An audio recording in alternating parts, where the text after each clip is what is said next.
সবুজপুর গ্রামের পাশ দিয়ে বয়ে গেছে শান্ত নদীচিত্রা। নদীর ওপারে বিস্তীর্ণ একটি মাঠ, লোকজন একে বলে রোদের মাঠ। সকালে এখানে শিশির ঝরে, দুপুরে রোদ ঝিলমিল করে, আর সন্ধ্যায় পাখিদের কোলাহলে মাঠটা যেন জীবন্ত হয়ে ওঠে।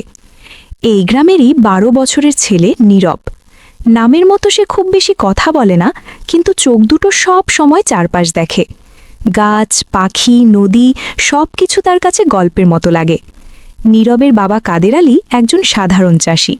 খুব ভোরে ঘুম থেকে ওঠেন, গরু ছাগল নিয়ে মাঠে যান, আর সন্ধ্যায় ক্লান্ত শরীরে বাড়ি ফেরেন।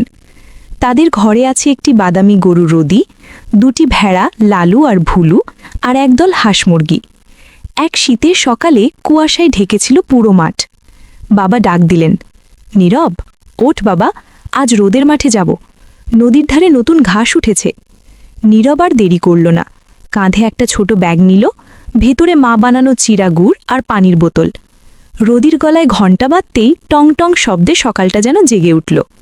লালু আর ভুলু খুশিতে লাফাতে লাফাতে সামনে এগিয়ে গেল। মাঠে পৌঁছে নীরব থমকে দাঁড়াল। কত রকম পাখি, ঘাসের ভেতর শালিক, গাছে বসে দোয়েল, আকাশে চক্কর দিচ্ছে বাজ পাখি। বাবা বললেন, দেখছিস নীরব, এই পাখিগুলো আমাদের বন্ধু। এরা পোকামাকড় খেয়ে ফসল বাঁচায়, তাই জমিতে বেশি বিষ দেওয়া ঠিক না। নীরব মাথা নাড়ল।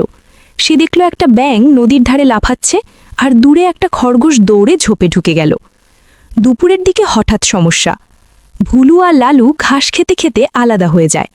কিছুক্ষণ পর ঝোপের দিক থেকে ভীত একটা ডাক ভেসে এলো, ম্যাঁ ম্যাঁ। নীরব ছুটে গেল, দেখল ভুলু নদীর ধারের কাদায় পা আটকে গেছে। পানি একটু একটু করে বাড়ছে, আর দূরে জঙ্গল থেকে একটা শেয়ালের ছায়া দেখা যাচ্ছে। নীরবের বুক কাঁপছিল, কিন্তু সে বাবার কথা মনে করল। ভয় পেলেই হার। সে তাড়াতাড়ি লাঠি নিয়ে জোরে শব্দ করতে লাগল, হা হুস। শব্দে শেয়ালটা থমকে গেল, তারপর দৌড়ে জঙ্গলে মিলিয়ে গেল। নীরব ধীরে ধীরে কাদার কাছে গিয়ে ভুলুর গলায় দড়ি বেঁধে টান দিল। অনেক চেষ্টার পর ভুলু উঠে এলো। তার পায়ে সামান্য কেটে গেছে। নীরব নিজের রুমাল ছিঁড়ে পা বেঁধে দিল। ঠিক তখনই বাবা সেখানে পৌঁছলেন।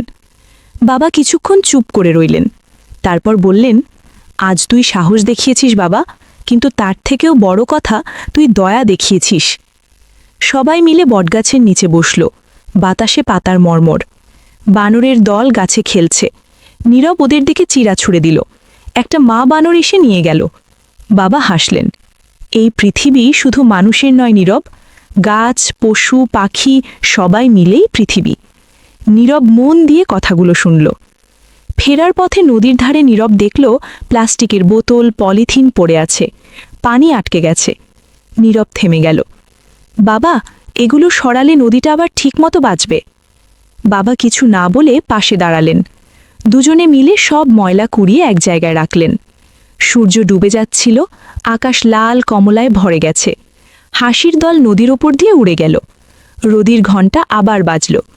নীরব ভাবল, আজ সে শুধু মাঠে যায়নি, সে শিখেছে কিভাবে মানুষ হওয়া যায়। রাতে ঘুমানোর আগে সে খাতায় লিখল, প্রকৃতিকে ভালোবাসা মানে শুধু দেখা নয়, রক্ষা করাও।